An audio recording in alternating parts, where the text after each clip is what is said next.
Okay, everyone, welcome back from our lunch break. I am so excited to introduce to you today our third panel, Watering Our Grassroots, Resilience Through Community Conservation. Just a quick reminder that today we are accepting questions through Slido. So you'll see QR codes on the back of the chairs in front of you, as well as a large QR code that will be broadcast on the screen during question times. So please do look for that code and submit questions as they come to you. Without further ado, I'll be introducing Collin, Annie, and Katya. Do take it away. Thanks, Jillian. Before we get started with our presentation, we'd like to do a little activity to shake off any potential post-lunch sleepies we all might get. So everybody in the room, if you can, stand up on Zoom. You can do that if you'd like. But we're gonna have you start by saying a compliment to a person standing near you, and then you're gonna tell them one thing that you think is important for building community. And if you're on Zoom, you can tell yourself a compliment and something. So let's start with that.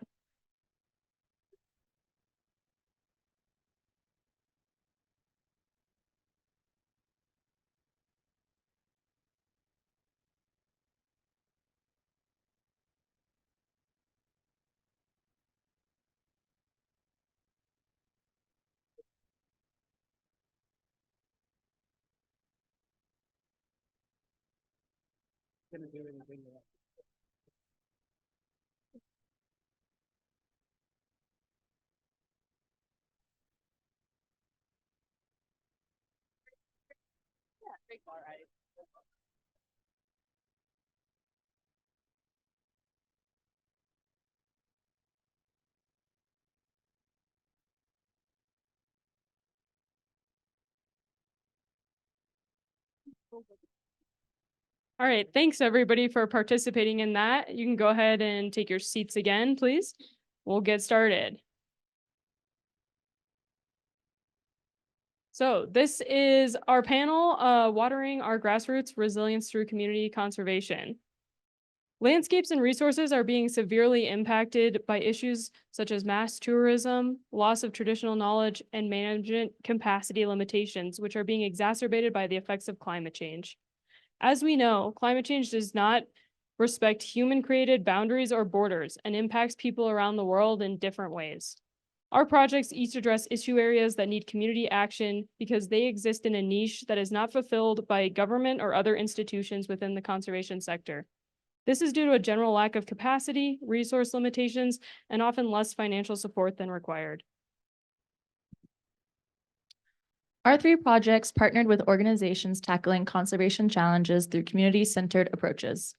Here you can see Collin's family is exploring the land at Hawkins Preserve in Cortez, Colorado, which is one of Montezuma Land Conservancy's conservation easements, and they're also right there. Katya is hosting a community event for women in India, and I'm engaging in a community project with the Wildlife Conservation Association in Costa Rica. While located in different regions, our partner organizations all emphasize first, understanding the current cultural and social nuances of their communities, and then creatively integrating these understandings into their conservation strategies with limited resources. Including economic, social, and cultural factors in conservation work can be time-consuming and tedious. However, it often results in a more long-term and self-sufficient solution, and then communities can have more autonomy in making impactful decisions. Through our projects, we all experience the tough decisions that our partner organizations are tackling. Community-based conservation is a tactic being used across the world. While our three projects were based in Costa Rica, India, and Colorado, stakeholder engagement and community action were central pieces. Starting from the east and moving west, in northern India, Katya's project worked with local women and partner organizations to better understand how they recharge their groundwater resources through the combination of traditional and scientific methods, significantly impacting their community and their quality of life. In Costa Rica, Annie's project focused on developing a strategic plan with the Wildlife Conservation Association that is dedicated to protecting the wildlife refuge by leading scientific research, community participation, and educational programs. to enact comprehensive solutions to conservation challenges. In the southwestern region of Colorado, I worked with the Montezuma Land Conservancy on their climate resiliency project, which was created from their updated strategic plan by employing new technologies and tools to help identify resilient land. All right, before I dive into my project, I want to take a minute to celebrate my full circle back to gunning. From 12 years ago, graduating as a petroleum geologist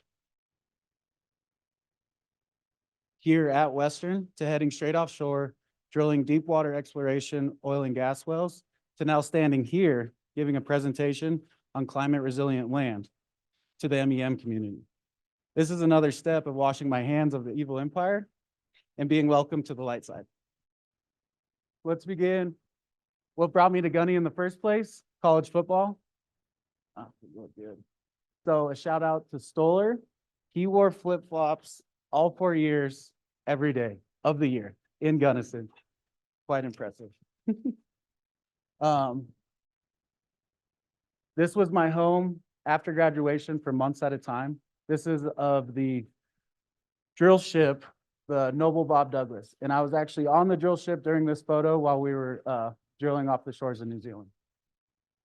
4 years after graduation, met my partner in life, Carly, and started dating her. Thank you, Bear. We wound up on Hawaii, working a couple sustainable farms, having a lot of fun, a little too much fun. Which this brought the moment, I was like, I got to get the big boy job again. So I started working at the geothermal plant on the Kilauea volcano, running their well field. Here we're running a wireline test that checks our water levels on our injection wells. 98% of the time, this was my morning view, going out, checking everything on the production field. Then our island princess was born. Here she is in action form out there. But the fun didn't stop there. 2018 eruption happened. This is a photo of one of the fissures that opened up behind the PGV's property. Here we are standing in front of the aftermath of the flow on the road that went to our farm. Here I'm in the corner, about to be one of the first people to drop trowel and swim off this 20-day-old black sand beach that was created from it. Now, a lot of people ask me why we ended up leaving Hawaii. Sadly, my old man departed us early 2020. But with one Metz boy out, another Metz boy arrived. So Reve got her baby brother. Planned surprise on that. Now, fast forward, now we're at August 7th, 2021. And if you look at the haze in the background, we're at one of my good friend's wedding. But this was the day where Denver had the worst air quality index in the world for that day, during that day. And it was another reason that pushed me to finally put in my application to join the MEM program. Then after 1 year in Gunnison, after a decade of forgetting winters, it was one quick, short winter to make me run away to Costa Rica for 4 months this last fall. And just want to give a shout out. My family's on this journey with me. They're my inspiration, motivation. So love you guys. And as we speak about family, my brother better be watching me. It's his birthday today. So happy birthday, Con Man. Love you, bro. All right, let's get to business now.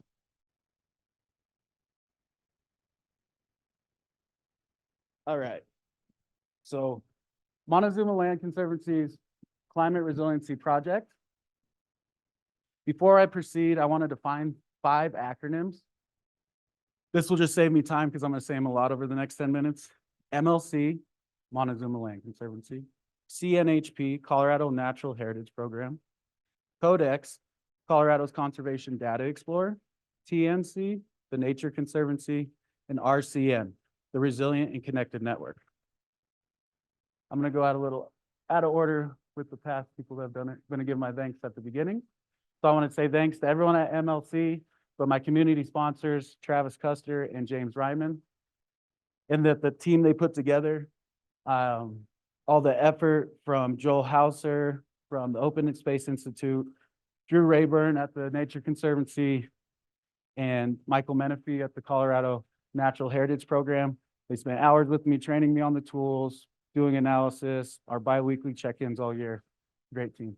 Thank you to our grant sponsors, Land Trust Alliance and Telluride Foundation, and cheers to the MEM program for match funding MLC for me. And a special shout out, I had the pleasure of having two mentors.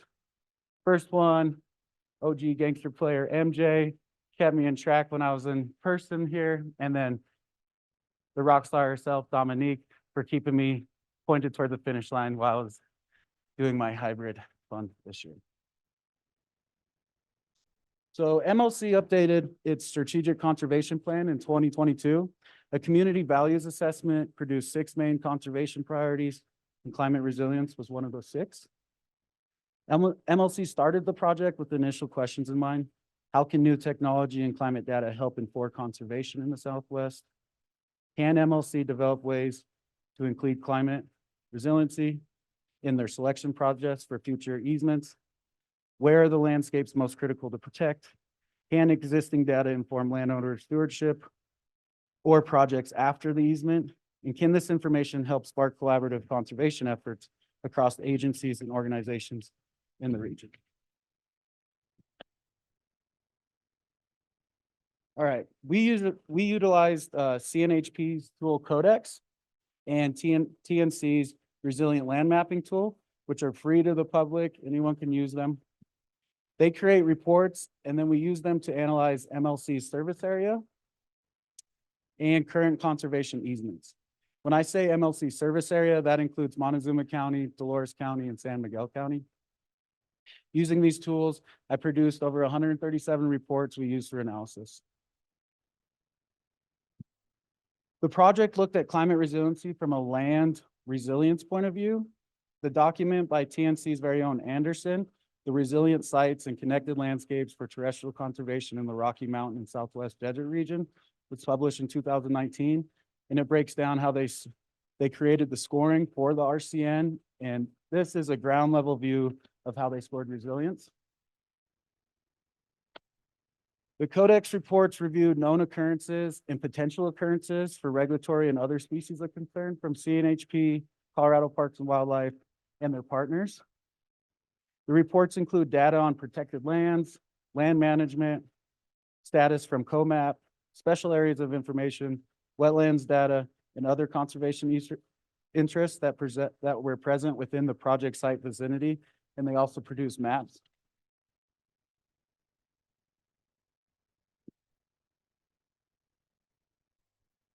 These were maps created from Codex. They give an overview of Montezuma County and Dolores County. And on the left, it shows the resilient sites layer, showing how resiliency scored in that area. And then this shows the RCN where it's located within the areas. TNC's Resilient Land Mapping tool, detailed summaries of the RCN that fall within a corresponding project area that you select. The RCN shows those lands that are most valuable for a climate resiliency standpoint. The landscape diversity, local connectedness, connectivity, and climate flow scoring is what creates the RCN. This report is of Montezuma County minus tribal lands. And while reviewing the RCN reports, Drew would always remind us that these tools are just a preliminary tool and are a starting point for discussion. If land doesn't fall within the RCN, it doesn't mean that it doesn't have value in climate resiliency. The RCN gives a more zoomed out view of an area rather than at a parcel level. After the data extraction process of the 137 reports, the analysis step was completed with the project team over multiple conference calls and produced ways to best represent the data that was collected for the project. From consulting with members, from the project team, we discussed the importance of telling the story of the land, not just through the lens of the RCN. This information helped MLC create new ideas how to look at the land through resilience, connectivity, and biodiversity viewpoints. Overall, easements, some stats for you, because I couldn't really show because privacy with actual landowners. So overall easements, current easements within Dolores County show a higher connectivity and climate flow percentage than the rest of the county. Easements in Montezuma County are even with the averages, and San Miguel's easements are far below the average within their county. The percentage of land of MLC's easements that falls within the RCN is lower than the MLC service area as a whole percentage. With over 48% of MLC service area showing potential as climate resilient lands, it further showed the importance of conservation to protect these resilient landscapes.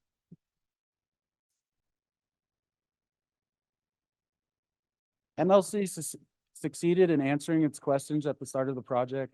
They're collaborating with stakeholders in the area, further shared climate resilient goals. 12 meetings were completed over Zoom and in person with the towns of Telluride and Cortez, the counties of Dolores, Montezuma, and San Miguel, Mountain Ute tribe representatives, the San Miguel Watershed Coalition, and other stakeholders. The report generated a roadmap of areas of interest that show higher resiliency when compared to the rest of the MLC service area. Review and analysis of these reports also helped construct recommendations on a climate resiliency matrix that MLC will use when looking at future conservation easements. Last May, a presentation at Keep It Colorado Springs Summit in Glenwood Springs showcased our project. In July, 2 outreach sessions were coordinated and delivered to community members at MLC's Fozzy's Farm in Lewis, Colorado, and at the Wilkinson Public Library in Telluride. Around 30 community members and conservation easement landowners participated in each outreach session. Then in August, we gave a presentation at a Keep It Colorado Stewardship Circle. Next steps for MLC. They continue to better understand climate implications to the region and ways to support landowners and partners. It will be continually important to revisit technology, local reports, and information, and stakeholder engagement. While it's not in the scope of this initial project and report, ongoing efforts to analyze the MLC service area will be prioritized over the next 1 to 3 years to improve conservation planning and identify priority landscapes. And for my fam bam, the Metz gang, here in about 2 weeks, we're going to unplug and go back to the islands, try off our next big adventure. Cheers.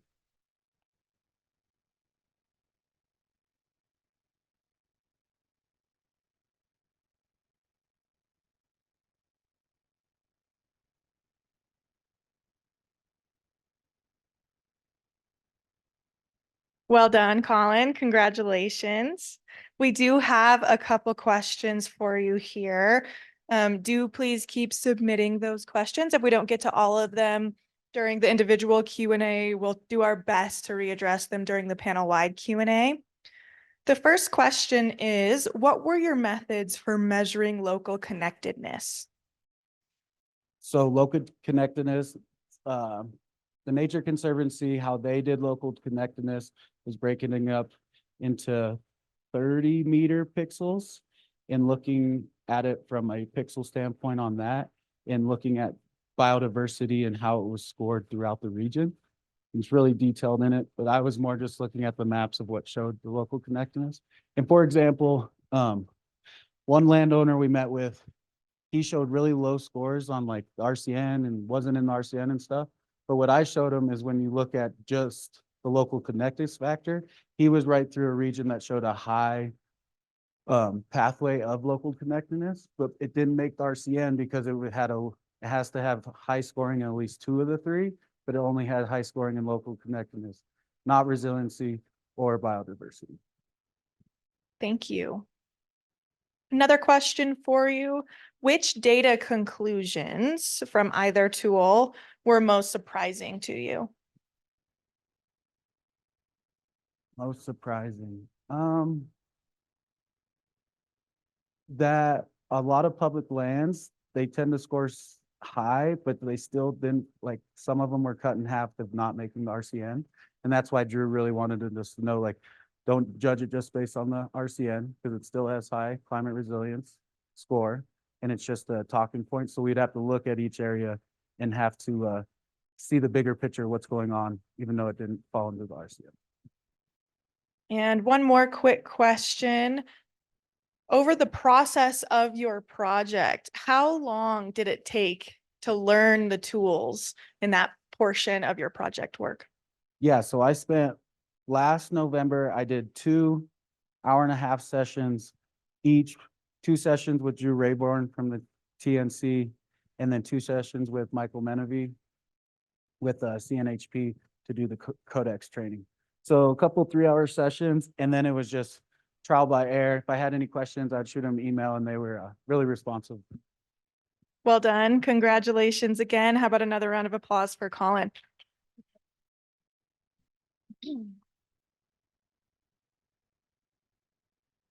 Hello, everyone. Thank you so much for being here today and supporting us in person and on Zoom.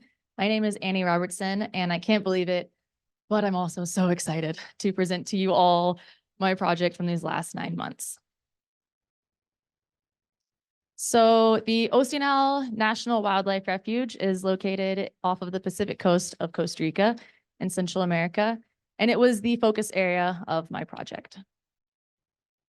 The Oceanal Refuge is 15 kilometers long, encompassing 4 beaches, and 200 meters wide, extending inland to protect some estuaries and mangroves, and also extends 3 nautical miles wide into the Pacific Ocean. While it is home to hundreds of species of birds, mammals, and reptiles, it was designated a refuge in 1983 due to its importance to one species, the olive ridley sea turtle.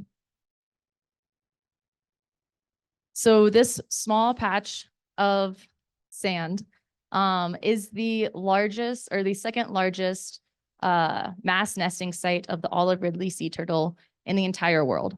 It is truly a unique natural wonder to witness. And I actually got to witness it as a young child and helped inspire my career into conservation. Even though it is a refuge and was designated in 1983, unfortunately, this area is lacking funding and the adequate personnel to enforce the regulations that are in place. This has led to many threats impacting the area. And as you can see from these images here taken in 2015, an unprecedented amount of tourists came to the area to witness the arribada, which means arrival. I should have mentioned the arribada from the previous slide. That word up there means arrival in Spanish. And that is what is commonly referred to this event, where hundreds of thousands of olive ridley sea turtles come ashore within 3 to 5 days, multiple times throughout the year, to lay millions of eggs.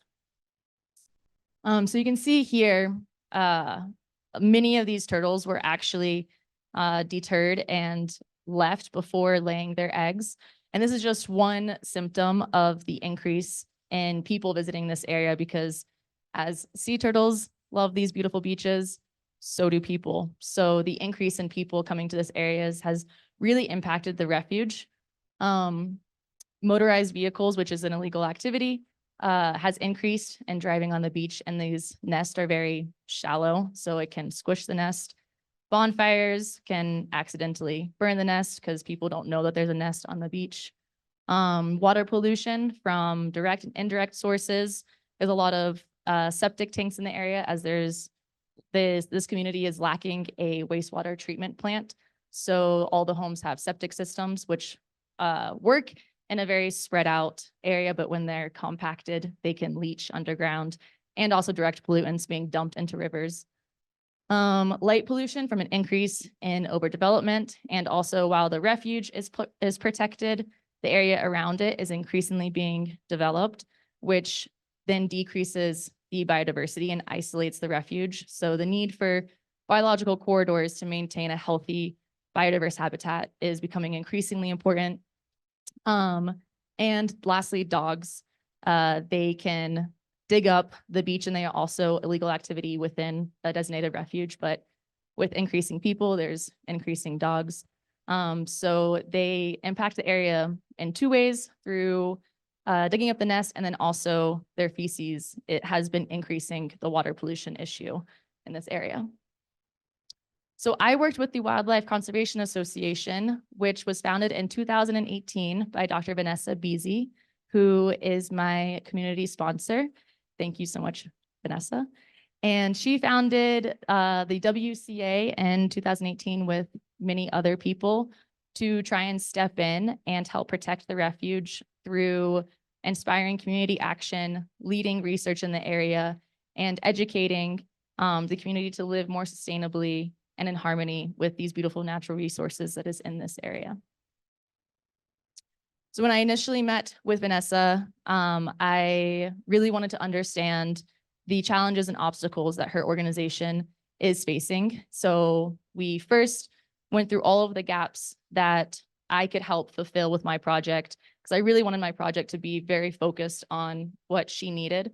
So after hearing of all of the different issues that her small nonprofit was dealing with, I proposed a strategic development plan to help assess and fill all of these areas. These are common issues that a lot of nonprofits, and I'm sure us in this room, have dealt with. Capacity building, we've heard that so many times throughout these presentations. They have a very small staff and rely predominantly on volunteers, and also as a nonprofit, relying predominantly on donations, which can limit the long-term projects and scaling any projects. Also volunteer management, as they are in a very seasonal area, the turnover rate is very high. So it just takes a lot of resources to train someone to just volunteer for a month, maybe 2 at most. So it's very time consuming. And then last, as I mentioned, there are so many threats from many different angles impacting the refuge that they're trying to protect.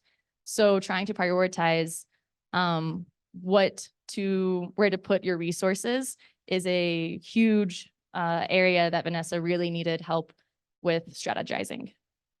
So after getting all of this, I proposed a strategic plan to help focus and organize and really just kind of bring in all these pieces together in one process.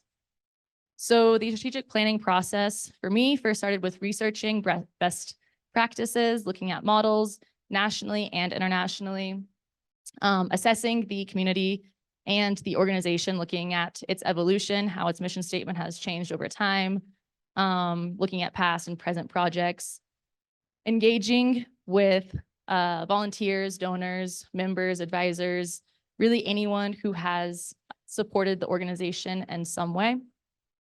Collaborating with all of those people, bringing them all together and making sure that all their voices were heard, and incorporating that into the strategic plan. And then lastly, implementing the plan, which for me was just sending the draft to the board, which they will eventually adopt into their organization and then move forward with it. So after first researching and kind of understanding the organization from afar, I went and then visited Vanessa, who is seen here, and this is a volunteer, Leanne. And I learned about their 3 different conservation programs that they do. So the first one is the water quality program, where they test 4 sites weekly for fecal coliform bacteria and enterococcus bacteria. And fecal coliform shows up in UV light right here, which is kind of interesting. And then they post their results online, and they also are installing different wastewater treatment solutions like biogardens to try and tackle this huge issue. Secondly, I shadowed a volunteer, and this was the Marine Life Program, where they survey the beaches and monitor for sea turtle activity and other illegal activities like vehicles, dogs, and bonfires. And here you can see these are sea turtle tracks coming up to nest, and that's a nest right there. And then lastly, the biodiversity program, which measures the absence and presence of species in the area through camera traps, and also engaging citizens by the iNaturalist app, where citizens can post images of animals that they witness. And here we are replacing the strap that was cut through. Luckily, there's a bike lock on it, so it wasn't stolen. But there's a lot of things that go with the camera trap of monitoring them. And then here are images of critters that are in the refuge and surrounding areas. And then lastly, we engaged in a community project where we cleaned up the Nosara Recycling Association, and WCA is implementing a precious plastic project where they take up grounded plastic pieces and then mold them into a new sellable item, which then can create revenue for the organization. So after my gap analysis, going down there and assessing the environment, I then returned to Colorado and engaged in 4 intensive meetings where we identified values of the organization, ran a SWOT analysis, and then developed priorities, objectives, and goals with timelines, and then put all of that into the strategic plan, which was an 18-page robust report that I delivered to the board. In addition, there were 4 other outcomes. Engagement was greatly increased. Before, the board was, I would say, didn't have a lot of engagement with the actual activities of the organization. They more just listened to what was going on. So this gave them an opportunity to really have their voices heard. Additionally, volunteers, donors, I really communicated with so many people, and I think that really charged the organization. The mission and vision, both those statements were revised, and I think we came out with a much more clear and succinct statements. And then a volunteer position, Leanne, actually, who you saw earlier, she just stepped into this position, and that was implemented, and I developed and implemented that last week. So that's to help build capacity. So Vanessa doesn't have to train volunteers because she just does a lot, as you saw from those photos. She's doing all the conservation programs and fundraising and training volunteers. And then lastly, I introduced new tools to the organization. Monday.com is a project management tool that they are now using extensively throughout all of their programs, and also the conservation standards is a way to really pick apart your conservation strategies and understand if your strategy is actually creating intermediate small results that then decrease the threat to help protect your target. So those are just some tools. And next steps for the organization will be to finalize the mission and vision statement that I sent them, and also the strategic plan, adopt all 3 of those pieces, and then share it by posting it on their website, sending it out in newsletters, and hopefully it will be used as a fundraising piece and really just help explain to everyone, whether that's locally, internationally, the amazing work, honestly, that WCA is doing. So, a mouthful. Okay. I want to say thank you. Yay to everyone. I'm so excited that I had the opportunity to develop a project in a community that I grew up in. So it feels really great to give back to that community. I want to say thank you so much to Vanessa, my community sponsor. Thank you so much to Sally, my mentor of these last 2 years, a very grounding, positive force. Thank you to Dominique for sending me so many tools and strategic planning, and the whole board, volunteers, and everyone who was patient with me throughout this process at WCA. I'm sure you guys are all on Zoom, so thank you guys so much. And to Western, thank you. And to my cohort, you guys are so supportive and very cool. So thank you all, and good night. Questions, I guess. Some questions for you here. Congratulations, Annie. Thanks. First question, and you did just briefly comment on this just now in your wrap up. You mentioned being able to view the nesting of the turtles as a child. Would you further explain your connection to the community in Costa Rica? Yes. I grew up in Playa Guiones with my family 6 months out of the year until about high school, and my brother and his family still live there today. So I still get to go back 1 or 2 times a year, which is great because I really formed a connection with my community sponsor, Vanessa. And so it was really nice that when we had our wrap-up meeting, I was able to say, great, I'll just see you soon, and we get to now just relax and have a beer. And I hope that we get to keep staying friends. So yeah. Awesome. To kind of expand on that, what was your experience completing a large portion of your project work away from the community in Costa Rica? Sorry, can you? Yeah, so you mentioned that during the project timeline, you were able to go down there and work directly with the volunteers, but then you returned home and did a portion of the project work from home. What was that experience like?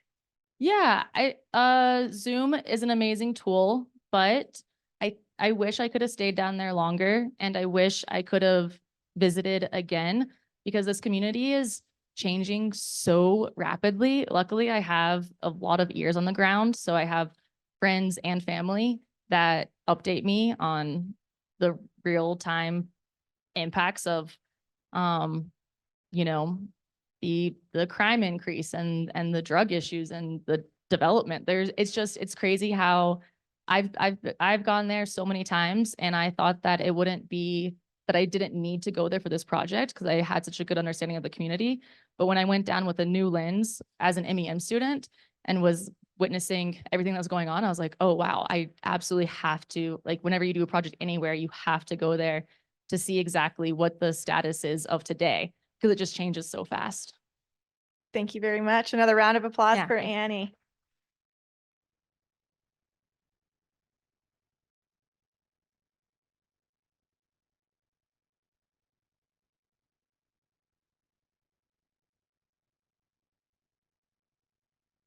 Hey everyone, I'm Katya Koepsel, and we're gonna switch over real quick to the Eastern Hemisphere to learn a little bit about my project, which was on community-driven Nala recharge projects in northern India. So I want to start off by orienting everybody a little bit to what the landscape looks like in this region. This is in the Himalayan foothills. This wasn't actually at my field site, but as you can see, we've got the high Himalayas here. These are 7,000 meter peaks, the highest mountains in the world. The kind of foothills region is a bit more like this. You've got these kind of mid-height hills. They're forested. There's a lot of villages sprinkled in amidst these hills, and there's a lot of variation in topography from the valley bottoms up to the hillside. So lots of different landscapes, but all kind of looking similar to this. And there's a lot of water in these hills too. They're at least the mountains are water storage tools, and that's something that we know kind of the Himalayan region has been called the third pole because it holds so much water in ice caps. So this is really an important part of the landscape. So this here is a map of India, and we're talking about this region right here of Uttarakhand. That's the right side of the state is Kumaon, and that's where this project happened. And here we can see the field site. This is kind of in a wide valley bottom. There are forested hillsides on, kind of either side of this valley, and it's pretty widely used for agricultural purposes. There's a lot of terracing. That's pretty common for this area. And it is kind of seasonally, it's obviously part of the monsoon pattern that influences the Indian subcontinent, but it can be very dry in the summer and in the dry season. So that's, like I said, these mountains are really critical parts of the water system. The really big part of the water system that people use are nalas. And what a nala is in this photo here, it is a covered structure that has usually a roof on it, and it's built up like that, but it's a spring head that's been discovered by people and then kind of turned into a site where they put like permeable stones in, and then that allows the water to flow up and percolate into a pool, which then can be accessed for people's use. And this is a big part of domestic water use. People use this water for drinking, for watering livestock, for washing their clothes, preparing their meals, all sorts of those things. This is a really critical part of that because there is not great water access in other ways. And this is really important because there's a huge water crisis going on in the Himalayan region. Climate change, population growth, just the wild swings in precipitation that have happened as a result of climate change impacts have really changed the way that people access water, and their traditional systems that they've been using for thousands of years, like nalas, they haven't been using as much because they have been getting information from the government saying that piped water is the future. You're going to get piped water to every home, and that's going to make your life so much easier. But piped water has been really unreliable, and a lot of times when you turn on the tap, nothing comes out, or it's very erratic, and especially in the dry season, does not flow. So that's really not something that people can rely on, and they've realized that and gone back to these traditional water systems. So just to kind of orient on groundwater recharge, which is how these springs happen, is they are part of the groundwater system. They're recharged through precipitation. This area here is the project area, and it's part of this kind of orange belt, which is on the low end of groundwater recharge. And there's kind of a trend here where this kind of higher region of Uttarakhand, this is the high Himalayas are up here. This is kind of the lowland Indian plain down here. And the recharge levels kind of follow that, where you're getting a lot more recharge at these lower elevations. And it's a lot less recharge up in the high mountains. And so this is the study area, like I said, is here in this region. It's the Someshwar district, and I focus specifically on the villages of Chanoli, Jubalchora, and Falta. So what happened in these villages between 2017 and 2022 is they undertook Nala recharge projects. And those were a combination of efforts between water user groups from those areas who said, we want to rely on our traditional nalas, we want to be part of recharging them. There were two partner organizations that were NGOs who were involved, and they were People's Science Institute. They were the technical partner, providing a lot of the hydrology, geology, and water quality expertise. And then Lakshmi Ashram is a Gandhian philosophy ashram nearby, and they provided a lot of the social development components. So they assisted with kind of the community building and development, as well as providing for a local coordinator who facilitated all these projects.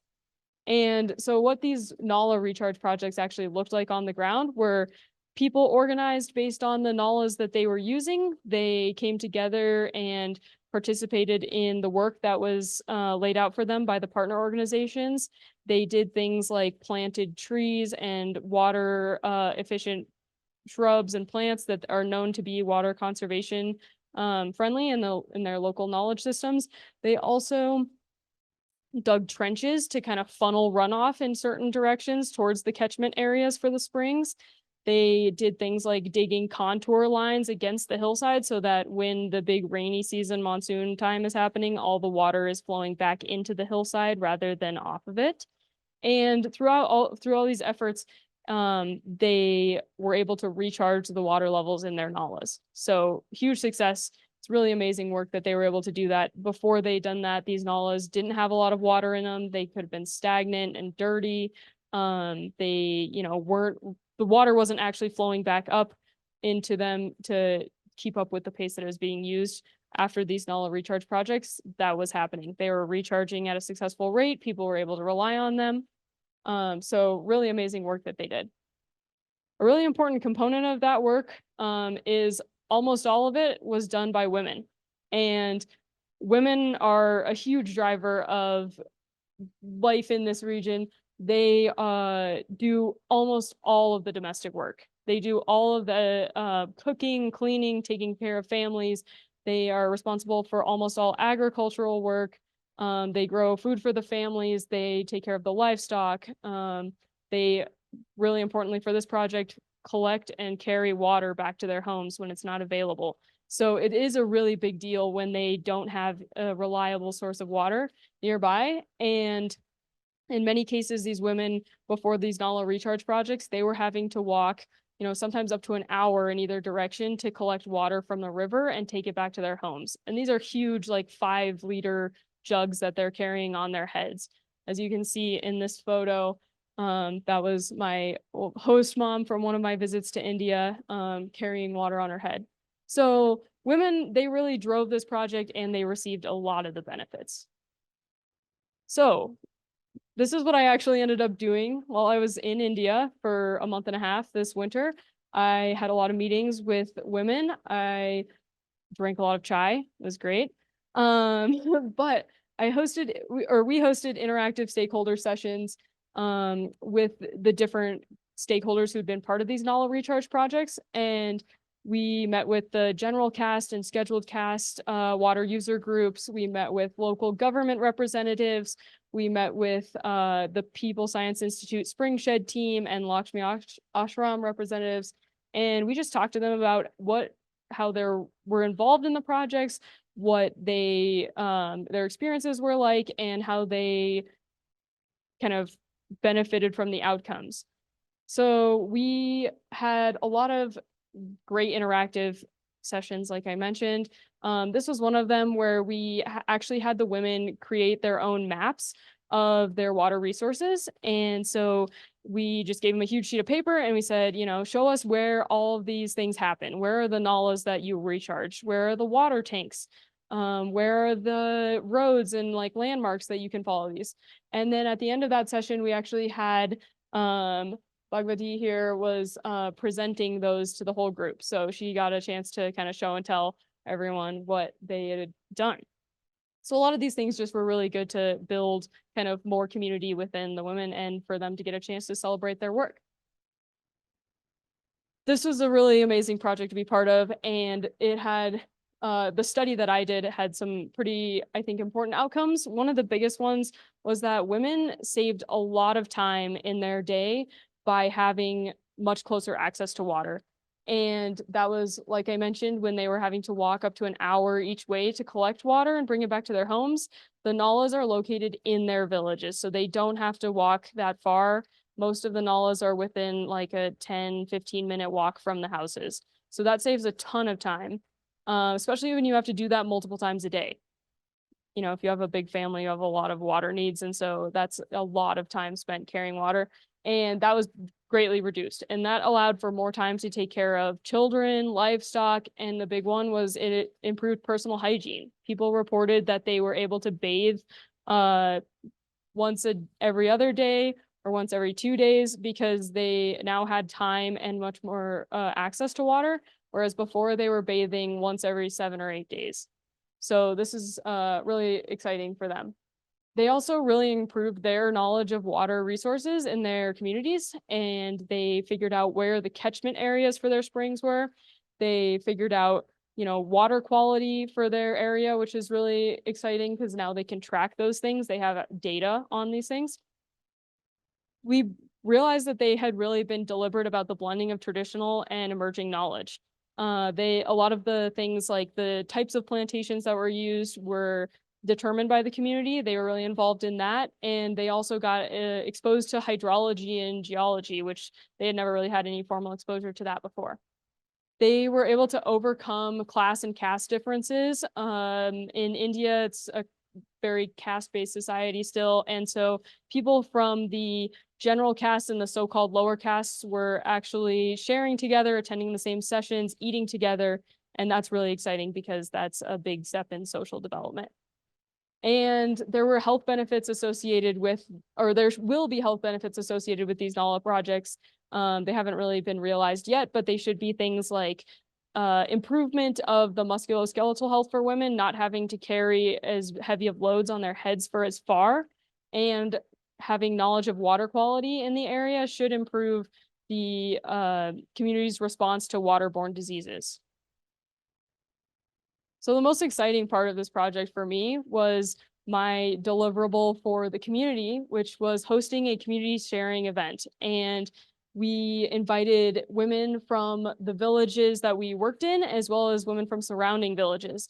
And we had over 80 people show up for this event. And we had like information on posters that were written up in Hindi for them. We went through the entire project. We highlighted their accomplishments. We had a space for them to talk about things like the roles of women, politics, which was really big for them. They were super excited to talk about like what should politics be like in these local communities. And then afterwards we had chai and food, so that was really wonderful.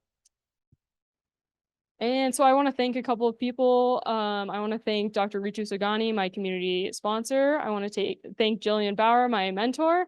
And I want to thank the communities of Jupalchora, Falta, and Chinoli for welcoming me in. Maya Verma, the project coordinator there, People's Science Institute, Lakshmi Ashram, Western Colorado University, and the Haley Family Fund for their funding, and Ajay Rastogi from the Foundation for Contemplation of Nature.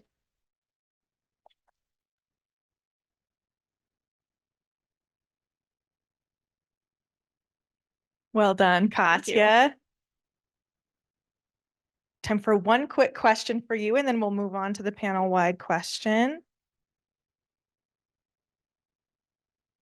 Are there any efforts to address the issues with piped water that you're aware of? And does the community have interest in repairing those problems that we're seeing with piped water?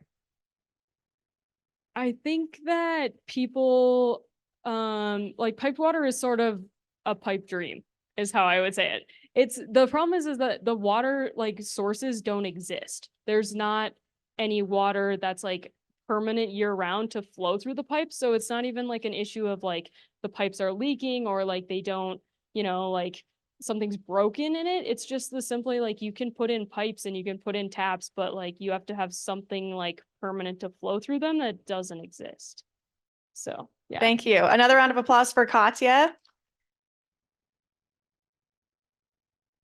Do keep submitting those questions. You can scan the QR code or you can go to slido.com and input this code here on the bottom.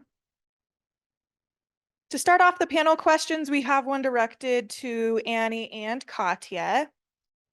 Was language an obstacle for stakeholder engagement? And if yes, how did you overcome those challenges? Absolutely. It was a huge problem for me.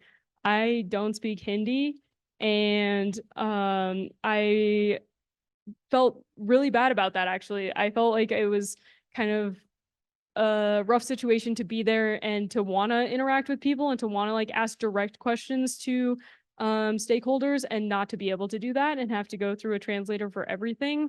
I also totally recognize that it's a little out of the scope of reality for me to have learned Hindi for this project.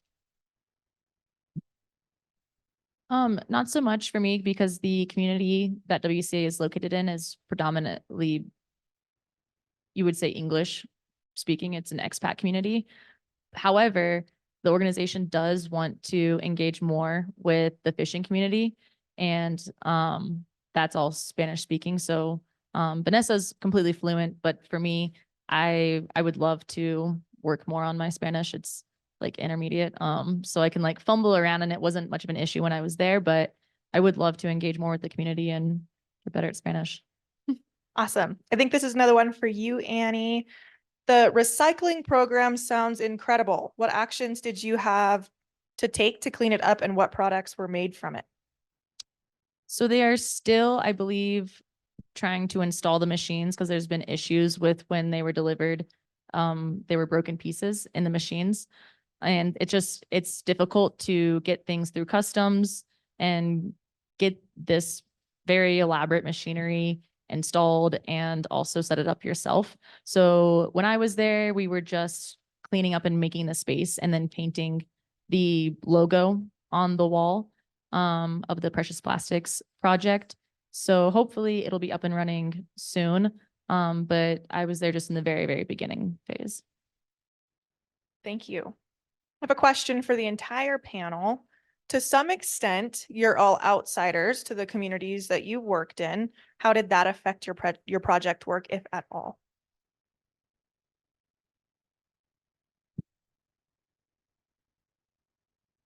Not too bad. Colorado boy, so it was all good.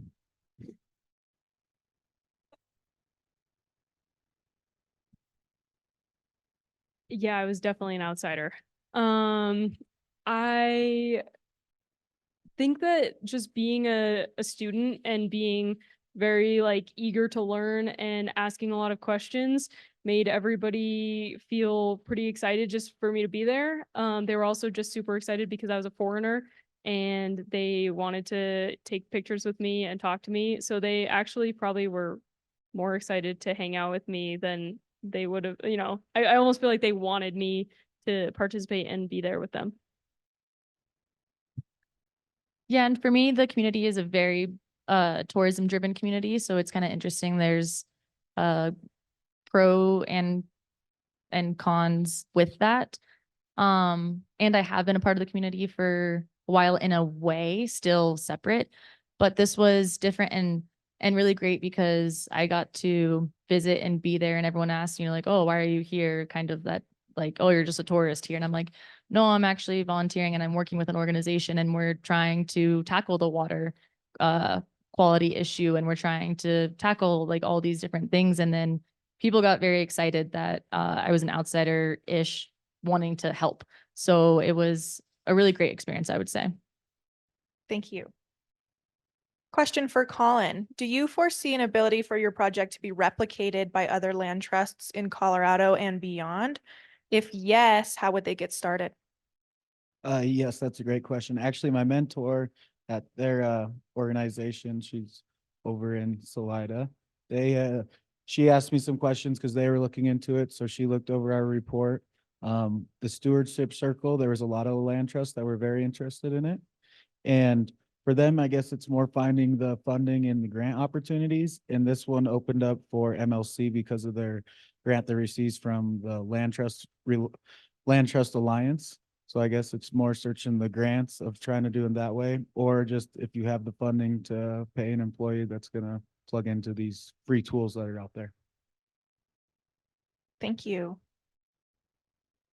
Another question for Katya. And you did address this briefly, but maybe there's room to expand. How, if at all, did caste dynamics affect your project? There was a really notable, well, okay, that wasn't really cast-based. I guess one of the things was that we did have separate meetings, for the general cast and the scheduled cast water users. Scheduled cast is the so-called lower caste, in India, and they have separate nalas. So they actually are like, from what I understand in the traditional caste system, low caste people are not allowed to touch the same water that higher caste people use. And so they have completely separate water sources. So when we met with them, we had like 2 totally separate meetings. So that was one way that, yeah, they're kept very separate. Thank you. Got 2 questions that just rolled in for Collin, related. Are your kids excited to get back to the islands? Huh, Reve? What do you say? Yeah, buddy. That's a yes. I don't know if Zoom can hear. And Aloha. and expanding there, given your project work and your past life per se in oil and gas, what type of work will you be pursuing back in Hawaii? No work in Hawaii. I'm gonna be beaching it 8 weeks, be very honest with you. But when we get back, I'm gonna go full circle, and the goal is to start up my own NGO that looks into capping orphaned and abandoned oil and gas wells. Amazing. We've got some snaps from the crowd. And to kind of extend that question to Annie and Katya, what are your next steps post-graduation? My project is not over yet. I'm going to be presenting on this project at a conference in Toronto in August. And beyond that, I have no clue.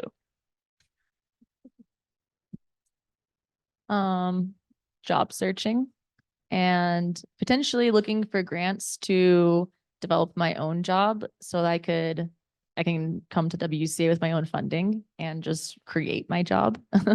That would be a great option, but right now nothing really lined up. Just gonna enjoy this time after graduation and also plan my wedding at the end of July where I get married.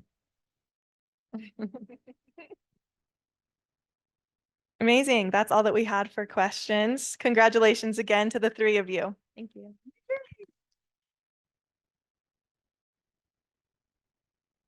We have a short 10-minute break and then we'll reconvene for our last panel of the day.